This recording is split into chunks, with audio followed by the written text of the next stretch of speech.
Cut one small onion and tomatoes into large pieces plus smash 4 to 5 garlic cloves. Now saute the onions, don't burn them.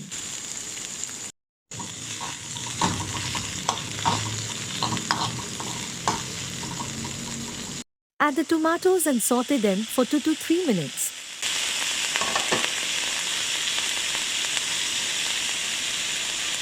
Now add the salt and red chili powder,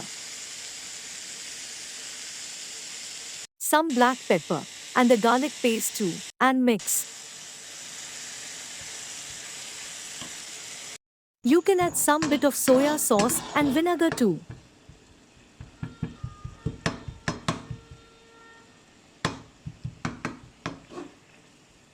Let it simmer.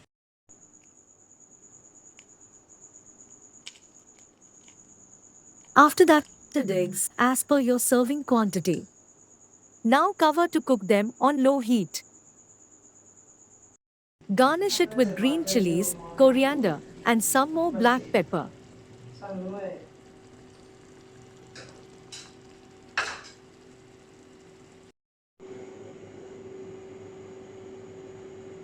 Pair it with some homemade garlic naan and enjoy.